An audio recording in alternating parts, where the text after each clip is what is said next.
네, 이번 시간엔 당좌 자산에 있는 나머지 계정 과목들, 기타 계정 과목들에 대해서 알아보는 시간을 갖도록 하겠습니다. 첫 번째, 선급금. 선급금도 시험에 아주 잘 나오는 이름입니다. 그러니까 꼭 알아두셔야 됩니다. 선급금은 보통 선급, 미리 주는 돈입니다. 먼저 선자, 지급할 때 급. 그래서 미리 주는 돈. 그러니까 흔히 뭐라고 하냐면 계약금인 거죠. 우리 미리 주는 돈을 계약금, 중도금 그런 그런 표현을 많이 쓰죠. 그래서 시험에선 계약금이라고 표현이 자주 나올 겁니다. 선급금. 선급금은 코드 번호가 131번입니다. 1로 시작하죠. 100번대 자산입니다. 내가 이거 아직 내 돈입니다. 돈만 미리 줬지만 거래가 성립 안 됐기 때문에 아직은 내 돈이란 거죠. 그래서 선급금은 자산입니다.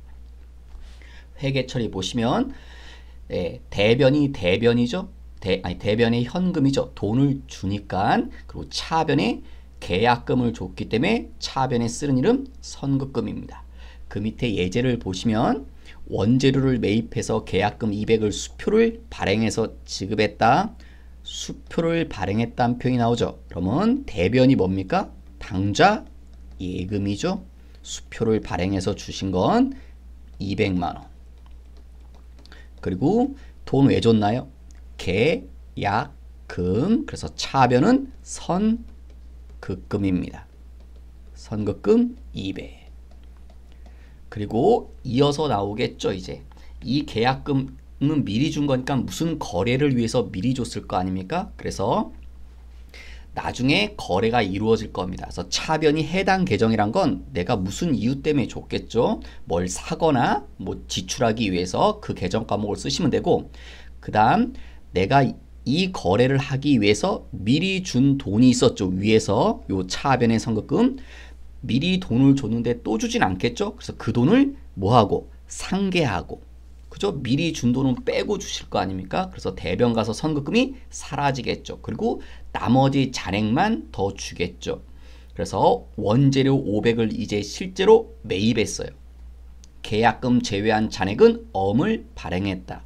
그럼 회계 처리하시면 차변에 우리가 뭘 샀죠? 매입. 그러니까 들어오겠죠. 물건이 차변 쪽에 원 재료. 지금 사는 물건이 원 재료시네요. 그 다음 돈을 줘야 되는데 우리가 미리 준 돈이 있었죠? 그게 계약금이었죠. 그걸 당연히 제외하고 나머지만 주겠죠. 계약금 줬던 걸 뭐라고 합니까? 선급금 200이었었죠. 200 위에서. 그래서 이 선급금 200이 상계되는 거죠. 그리고 나머지 300을 줘야 되는데 어음을 발행했네요. 어음을 발행하시면 뭐라고 합니까? 지급어음. 또 하나 미지급금. 둘 중에 구별해서 쓰셔야 되죠. 지급어음이라고 하나요? 미지급금이라고 하나요? 지금은 지급어음이라고 쓰셔야겠죠. 왜 지급어음이라고 써야 됩니까? 우리가 지금 무슨 거래를 한 거예요? 원재료를 사오는 거래를 한 거죠. 원재료는 영업거래죠. 우리가 매일 해야 되는 것. 그래서 매입 채무에 해당하는 지급어음이라고 쓰셔야 되겠네요. 그 다음 밑에 지급금 134번 코드 번호는, 그 다음에 가지급금이 뭐냐? 실무에서는 이 가지급금이라는 계정 과목이 중요하지만 여러분 시험에서는 크게 중요하게 다루진 않습니다. 좀 단순하게 다루기 때문에 가지급금은 업무와 무관하게 지출된 금액, 업무랑 관련성 없게 지출된 금액이 가지급금이죠. 가장 대표적인 게 뭐 이제 가장 흔한 건 회사들에선 사장님이 돈을 가져가는 거죠. 회사 돈을 아무 이유 없이. 그걸 가지급금이라고 한다. 코드 번호가 134번이죠. 자산입니다. 그렇기 때문에 이 돈은 반드시 회수돼야 됩니다. 쓸데없이 돈이 밖으로 지출된 돈이기 때문에 회수가 돼야 됩니다. 아니면 정당하게 쓰여지거나. 그 다음에 전도금이라는 이름이 있는데요. 시험에서도 별로 중요하진 않습니다. 전도금. 가지급금과 전도금은 조금 성격이 다른 건데 제가 같이 써둔 이유는 시험에서는 조금 같이 취급하는 경향이 있어서 써뒀습니다. 전도금은 부서나 지점 현장에 소요되기 위해서 지출된 금액, 뭐 이런 것들인 거죠. 여기 뭐 서울에 본사가 있으면 뭐 여기 인천에 지점이 있다. 그러면 본사도 돈을 쓰겠지만 지점에서도 돈을 써야겠죠. 돈 쓸 일이 있을 테니까. 그럼 본사에서 이렇게 지점으로 돈을 보내줍니다. 그럼 지점에서 돈을 가지고 있다가 이제 쓸 일이 있으면 쓰겠죠. 이걸 보고 전도금이라고 하는 겁니다. 이것들은 나중에 다 정산이 이루어져야겠죠. 돈을 미리 가져갔기 때문에 어떻게 썼는지 다 보고가 돼야겠죠. 자, 사례를 보시면 영업부 홍길동이 출장비용 50만 원을 선 지급하다. 그러면 대변이 뭡니까? 현금 50만 원. 돈을 줬으니까 차변은요. 여러분 지금 아직 선 지급이라고 했죠? 그러니까 출장을 아직 가기 전입니다. 여러분 출장비를 뭐라고 하냐면 여비 교통비라는 개정 과목을 씁니다. 그래서 지금 차변이 여비교통비는 아직 아닙니다. 왜? 출장을 간 게 아니기 때문에 출장 가기 전이기 때문에 그래서 뭐라고 하냐면 가지급금이라고 표현합니다. 50만 원.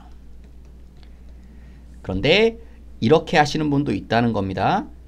이 자리에 가지급금이라고 안 하고 전도금이라고 쓸 수도 있습니다. 그래서 시험 볼 땐 알려줄 겁니다. 뭐 특별한 말이 없으면 그냥 가지급금으로 하시면 되고요. 시험에 가끔 이렇게 문제가 내고 여기다 뭐라고 뒤에 조건에 써줄 겁니다. 전도금 계정을 이용하시오. 그때는 요 자리에 가지급금 대신에 전도금을 쓰시란 소리입니다. 그 다음 이 출장 간 직원이 이제 출장 가겠죠? 갔다가 돌아올 겁니다. 그래서 출장 가서 얼마를 썼다고요? 45만 원을 쓰고 왔습니다. 그러면 정산을 해야겠죠? 미리 가져간 돈. 그래서 분계를 해보시면 미리 가져간 돈이 가지급금이었죠. 차변에 있었죠? 그래서 어디 가서? 대변 가서 사라져야겠죠. 이 돈에 대한 이제 지출 내역을 밝혀야 되니까 50만 원. 그러면 가지급금은 다 사라지게 됐죠. 이렇게. 그 다음 차변에 이 돈 가져가서 어떻게 썼냐고요? 어떻게 썼습니까? 출장비로. 그래서 출장비를 뭐라고 한다고요? 여비 교통비 45만 원. 그 다음 동그라미 세 번째가요. 가져간 돈하고 실제 쓴 돈하고 딱 맞추기가 사실 힘들거든요. 그래서 보통 돈이 남거나 모자랍니다.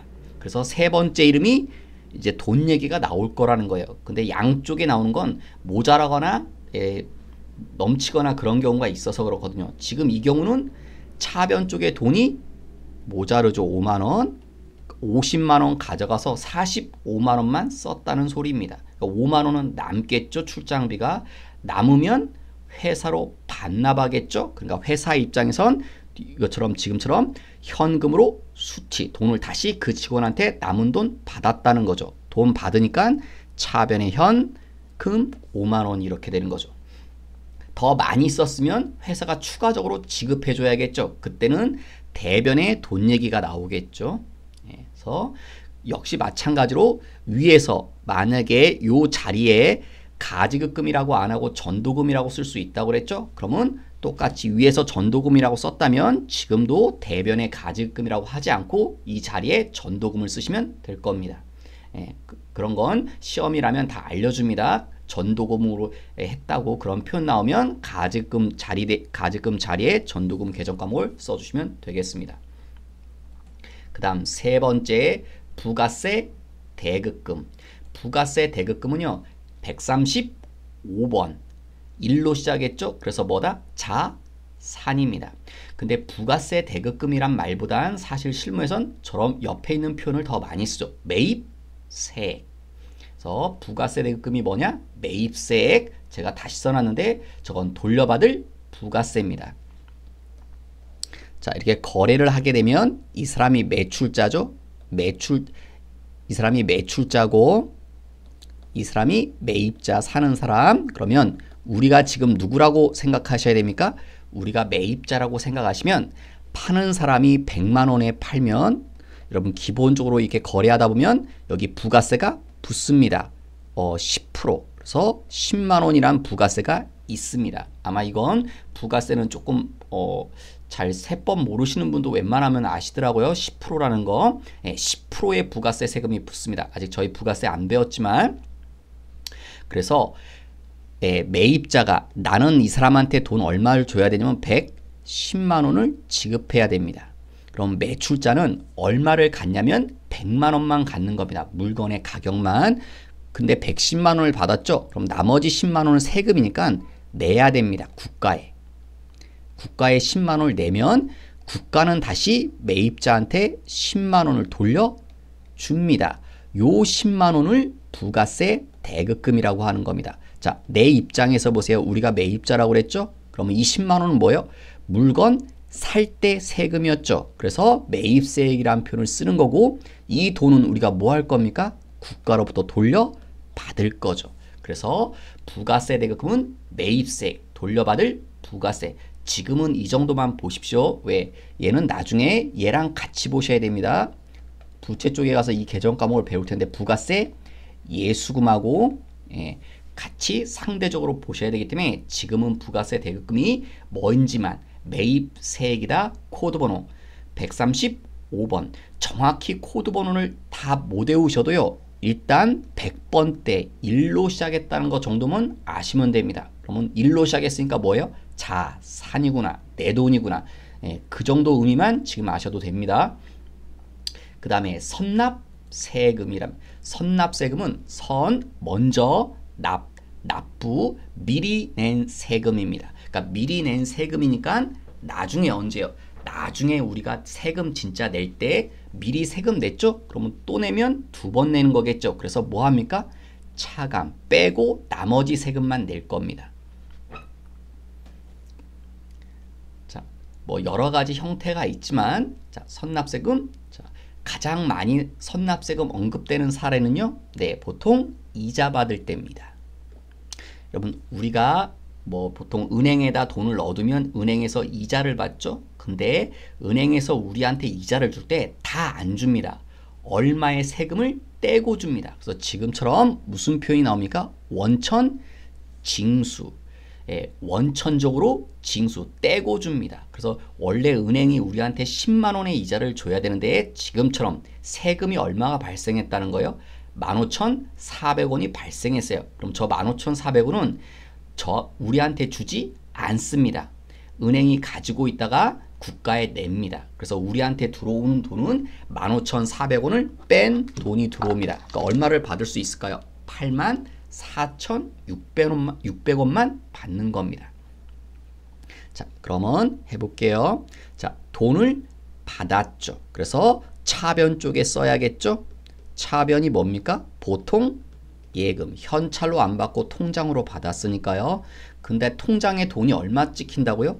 원래는 10만 원을 받아야 되지만 10만 원을 안 주고 15,400원은 세금이라서 띄고 나머지만 준다고요. 그래서 받는 돈이 얼마냐면 84,600원입니다.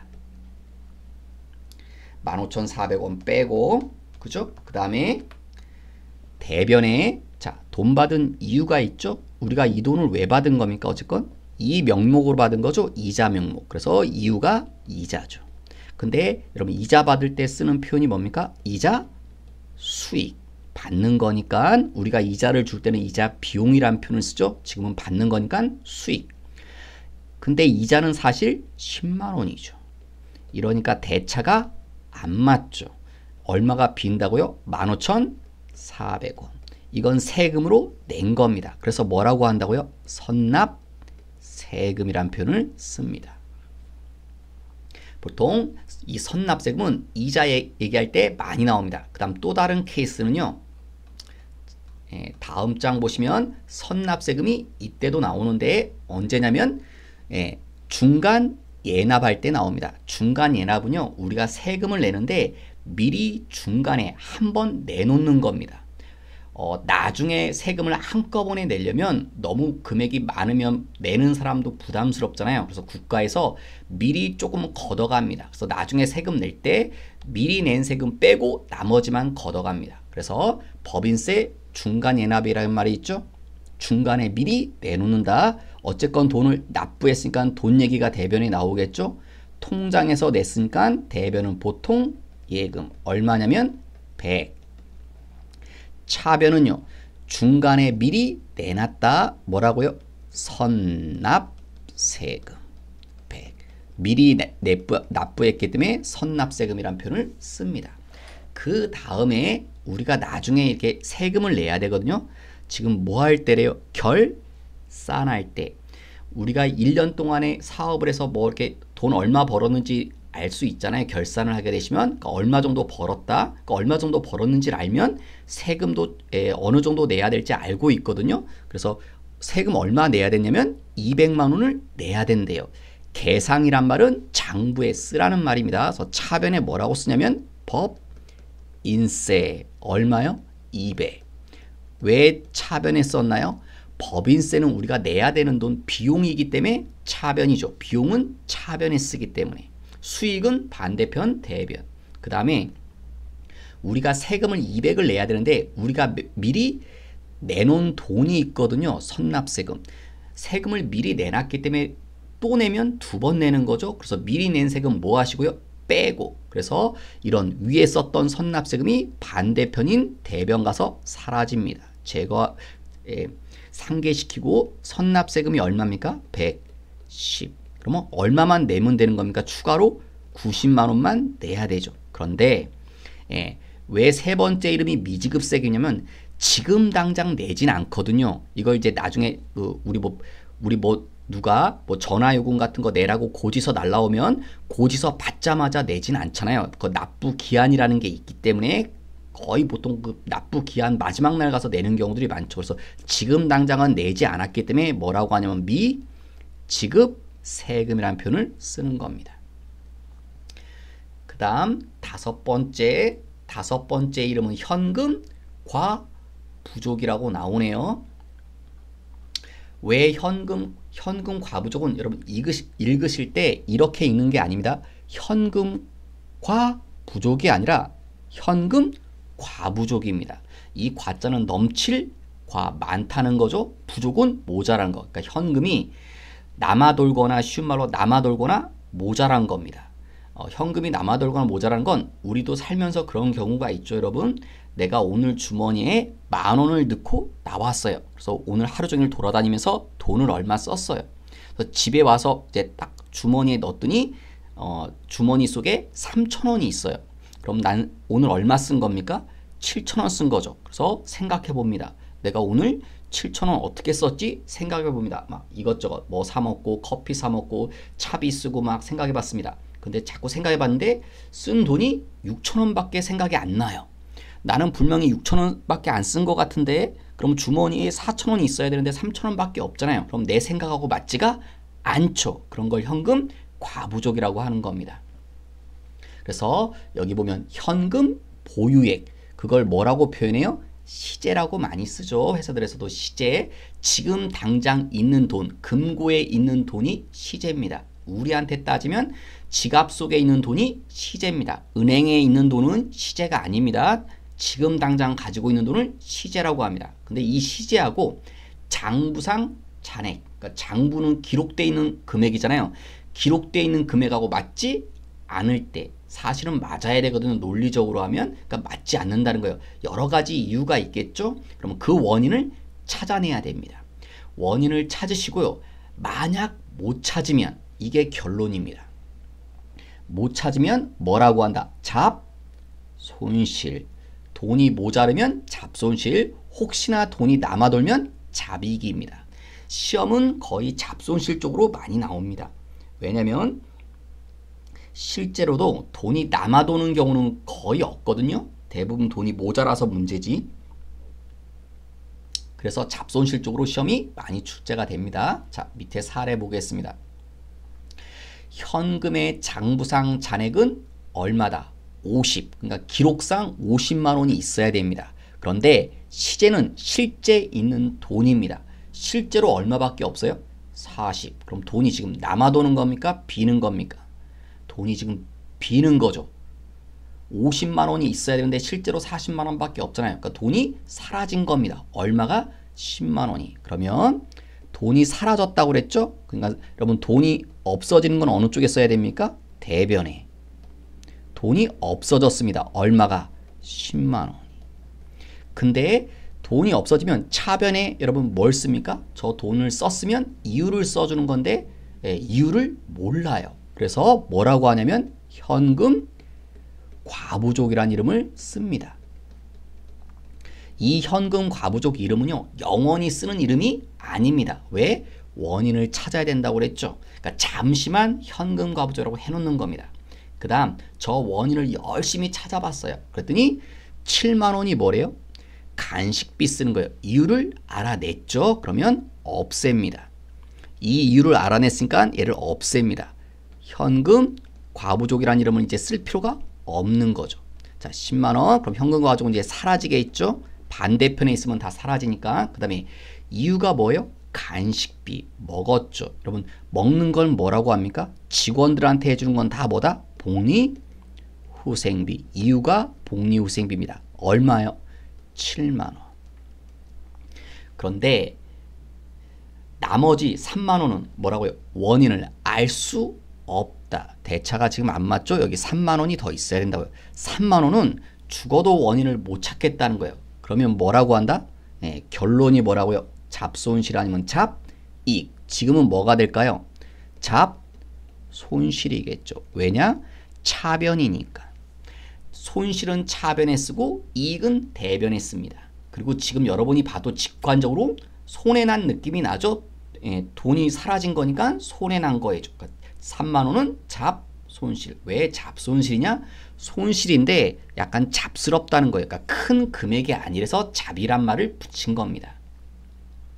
그 다음 밑에 사례는요, 이제 거꾸로 돈이 남아돌 때입니다. B는 자 보시면 현금의 장부상 잔액은 50, 기록상 50만 원이 있어야 됩니다. 근데 실제로 돈이 얼마 있는지 봤더니 60만 원. 돈이 남아도네? 이런 겁니다. 그러면 자, 어느 쪽에 써줘야 됩니까? 차변의 현금을 써줘야죠. 왜? 차변의 현금을 써야 이렇게 써주는 게 뭐예요? 장부에 기록하는 거죠. 지금 저희가 장부의 금액을 증가시켜야 실제 금액하고 똑같아질 거 아니에요. 그러니까 현금 10만 원을 더 기록해야 됩니다. 장부에. 그 다음 대변에는요. 돈이 들어왔는데 이유를 몰라요. 그래서 일단 뭐라고 쓴다고요? 현금 과부족이라고 써줍니다. 그 다음에 뭐라고요? 이유를 찾아내야 됩니다. 그래서 이유를 알아봤죠? 그러면 이제 뭐요? 이 현금 과부족을 없앱니다. 없애려니까 어디다 써줍니까? 이제 거꾸로 차변 쪽에 쓰면 저 현금 과부족이 사라지겠죠. 자, 이유가 뭐래요? 3만 원은 외상대를 회수한 것이다. 이유가 그럼 반대편에 이런 외상대가 뭡니까? 외상 매출금을 받았다는 거겠죠. 3만 원 이게 외상대니까. 그 다음 6만 원의 원인은요. 이자를 받은 거다. 이자 받으면 뭐라고 하죠? 이자 수익 6만 원. 자, 그런데 아직 만 원의 원인은 언급을 안 했죠? 뒤에 있네요. 나머지가 만 원이겠죠. 원인을 알 수 없다. 도저히 못 찾겠대요. 그럼 뭐라고 한다? 이 경우는 거꾸로죠. 돈이 남아도는 거니까 뭐라고 한다? 잡이익이라고.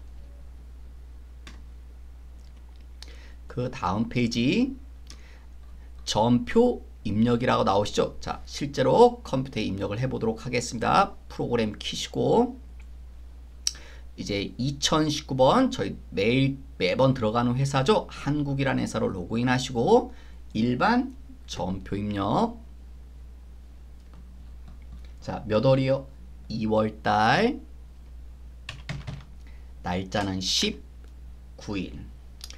지난 2월 17일 날 출장 갔던 영업부 사원 김 회계가 돌아와서 다음과 같이 여비 정산을 하였다. 출장비 쓰고 내역을 이제 회사에 보고해야겠죠.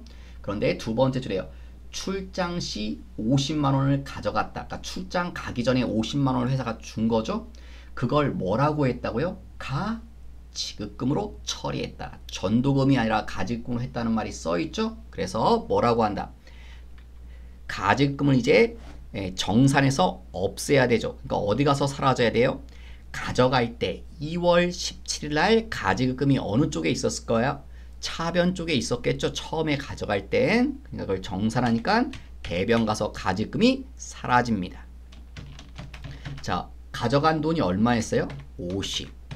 자, 차변에 이걸 쓴 내역. 이 쓴 내역이 뭡니까?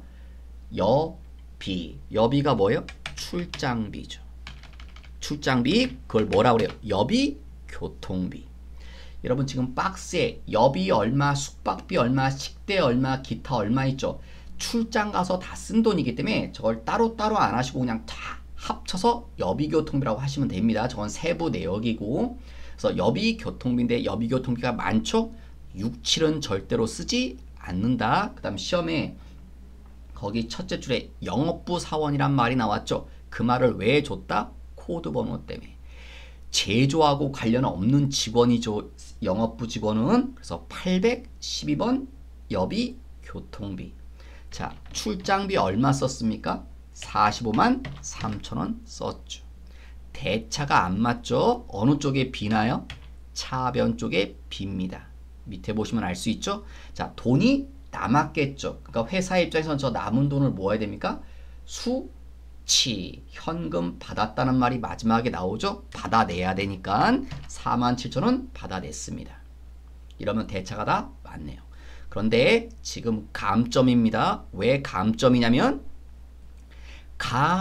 가지급금에 전도금이나 가지급금 옆 이 코드 자리는 거래처 코드에는 들어가는 게 원칙입니다. 그래서 여기 거래처 코드가 지금 가지금 옆에 빠졌죠? 예, 감점 먹을 겁니다.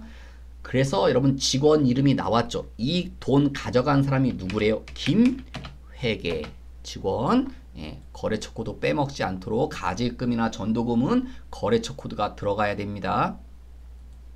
그 다음 2월 20일자 19일하고 거의 똑같죠.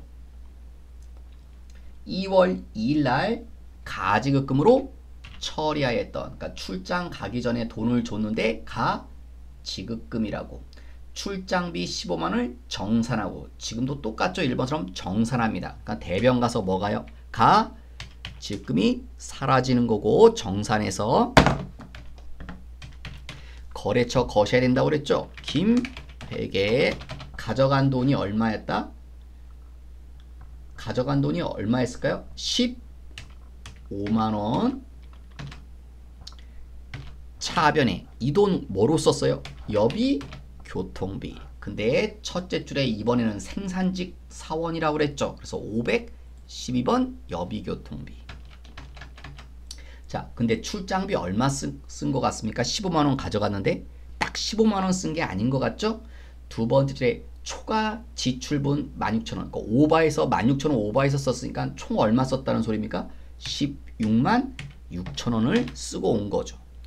그러니까 16,000원은 일단 그 직원이 자기 돈으로 쓰고 왔죠. 자기 돈으로 먼저 쓰고 회사에 돌아와서 그 돈 달라고 할 겁니다. 그러니까 이번에는 우리가 뭐 합니까? 돈을 세 번째 줄에 현금 지급, 회사가 더 줘야 됩니다. 그 직원한테 16,000원을 더 주면 총 16만 6천원 쓴 걸 다 준 거죠. 세 번째 21일 날 인천에 원 재료를 주문하면서 계약금으로 700만원을 당좌 예금에서 이체하였다. 돈을 줬죠. 대변에 당좌 예금, 당좌 예금 통장에서 돈을 보냈으니까 얼마를요? 700. 차변에 돈 왜 줬나요? 문제지에 계약금이란 표현이 있네요. 그때 쓰는 이름이 뭐다? 선급금. 선급금에도 반드시 거래처 들어가야 됩니다. 인천. 그 다음 2월 23일자 2월 21일 날 인천에 주문하였던 원재료 2천만원을 매입 완료하고, 그러니까 오늘 물건이 다 들어왔다는 거죠. 산 거죠. 거래가 다 끝났다는 소리네요. 그러면 미리 준 돈 계약금 700만원 제외하고 나머지만 돈 주면 되겠죠. 자, 그래서 뭐다? 차변에 우리가 뭘 샀죠? 뭘 샀나요? 원재료. 원재료 156번, 159번은 절대 쓰지 않는다고 그랬죠? 이 표현들은 건설 쪽에서 쓰는 거니까 저희는 153번 원재료만 씁니다. 얼마치 샀나요? 2천만 원어치. 그 다음 대변에 그럼 2천만 원이란 돈을 줘야 되는데 미리 준 돈은 또 주면 안 되죠. 미리 준 돈이 뭐였다고요? 선급금, 계약금 이거 제외하고 선급금엔 거래처 들어가야 된다는 거. 계약금 준 돈이 얼마였어요? 700. 위에 있던 계약금 700 빼고 나머지만 주면 되겠죠. 나머지를 주는데 어떻게 줬대요? 어음을 발행해서. 어음을 발행하시면 지급어음 또 하나 미지급금. 지금은 원재료 사오신 거니까 지급어음이라고 하셔야겠죠. 지급어음도 거래처가 반드시 들어가셔야 되고 그 다음에 2월 24일자 돈 줬다는 말이 나오네요. 대변의 현금 얼마요? 2,400. 차변에 돈을 왜 줬나요? 법인세 중간 예납, 중간에 미리 내놓는 세금, 그걸 뭐라고 표현해요? 선납세금, 미리 내놓는다. 그 다음에 6번 2월 25일 날 적금에 가입했던 1,000만 원이 만기가 되어서 이자 100만 원을 포함해서 통장에 돈 받았다. 그러면 차변에 뭡니까? 보통 예금, 통장으로 돈 받았으니까. 자, 그런데 통장에 돈이 얼마 들어와야 될까요, 여러분? 내가 적금에 가입을 했었죠? 얼마짜리요? 1,000만 원. 그러면 원금 1,000만 원은 당연히 받아야겠죠? 근데 적금에 가입하는 이유가 뭡니까? 우리가 이자도 받기 위해서. 이자가 얼마래요? 100만 원. 그럼 내가 받아야 될 돈은 얼마예요? 1,100만 원이죠. 그런데 통장에는 1,100만 원이 안 찍힙니다. 왜? 은행에서 세금을 떼거든요. 그래서 마지막에 그런 표현 나오죠. 원천 징수 세율 14%. 그러니까 14%의 세금을 떼고 줄 거라는 겁니다. 은행에. 그런데 여러분 이 돈은 원금이거든요. 여러분 세금은 기본적으로 이게 붙습니다. 내가 은행에 1,000만 원 넣어두고 받을 때 1,100을 받는 거죠. 그럼 내가 번 돈은 요 이자를 번 거죠. 그래서 세금은 이자에만 띱니다. 14%니까 세금이 얼마일까요? 14만 원입니다. 그래서 원래는 1,100만 원을 받아야 되는데 세금 14만 원을 떼겠다는 겁니다. 그럼 통장에 얼마만 들어올까요? 1,086만 원만 들어올 겁니다. 1,100이 아니라 세금 14만 원 떼고 그 다음 대변에 내가 돈 받은 이유가 있죠? 돈 왜 받는 겁니까? 은행한테. 일단 만기가 됐죠. 뭐가? 정기 적금이. 그래서 적금 해지됐으니까 적금에서 얼마를 찾아오는 거예요? 1,000만 원은 찾아오는 거고 그리고 나머지 돈은 왜 받는 겁니까? 이것 때문에 받는 거죠. 이자. 그래서 이자 수익. 그런데 이자는 사실 얼마라고요? 100만 원. 이러니까 대차가 안 맞죠. 지금 하단 쪽 보시면 차변 쪽이 모자르죠. 14만 원이 빌 겁니다. 아까 원천징수세액. 이 14만 원이 뭐다? 선납세금. 나중에 세금 낼 때 이 14만 원만큼 빼고 나중에 내실 겁니다. 미리 낸 세금이기 때문에. 그 다음 7번 2월 26일 현금 시제. 지금 가지고 있는 돈이 얼마다? 57만 원. 그런데 장부상, 기록상 65만 원이 있어야 된대요. 그럼 돈이 지금 빈다는 거죠. 얼마가 빕니까? 8만 원이 비는 거죠. 돈이 사라졌다는 소리죠. 그래서 대변 없어졌으니까 대변 가서 현금 돈이 없다고요. 얼마가? 8만 원이. 차변은요. 이런 걸 보고 뭐라고 그래요? 현금 과부족. 8만 원. 이 현금 과부족은 원인을 지금 모르기 때문에 쓰는 겁니다. 그 다음 8번, 7번과 8번은 이어진 건데요. 자, 언제까지 이 원인을 찾아야 됩니까? 8만 원 없는 이유를 결산 때까지 12월 1일 날까지 원인을 찾아내야 됩니다. 이론적으로는. 물론 실무적으로는 저 때까지 가지 않죠. 왜? 이런 돈은 며칠 이내에 원인 찾아야 되는 거죠. 사실은 며칠 이내에 못 찾으면 아마 그 이후에는 영원히 못 찾을 겁니다. 대부분. 근데 이론적은 결산때이기 때문에 8번은 결산 문제랑 관련이 있습니다. 그래서 8번은 날짜가 언제요? 12월 31일. 그래서 저희 바꿀게요. 12월 31일까지. 저 8만원의 원인을 12월 31일까지 열심히 찾아봤어요. 찾아봤더니 6만원은 알아냈네요. 그러면 대변 가서 뭘 없애야 돼요? 아까 차변에 있던 현금과 부족을 대변 가서 없애고 이유를 반대편에 써줍니다. 이유가 뭡니까? 출장비. 출장비를 보고 뭐라고 그래요? 여비, 교통비. 여비란 말이 출장비 느낌이 나시죠? 근데 영업부 직원이란 말이 있네요. 그래서 812번. 근데 출장비는 6만원. 대차가 안 맞죠? 왜? 원인을 다 못 찾았죠. 2만원. 나머지는 2만원일 거고. 2만원은 뭐라고요? 확인이 불가능하다. 2만원은 도저히 모르겠대요. 뭐라고 한다? 결론. 잡, 손실 아니면 잡, 이익. 근데 지금은 돈이 모자라는 거니까 잡, 손실 2만원. 손실이니까 차변 쪽에 쓰는 거죠. 이러면 대차가 다 맞으시겠네요. 네, 수고 많으셨습니다. 이번 시간 여기서 마치도록 하겠습니다.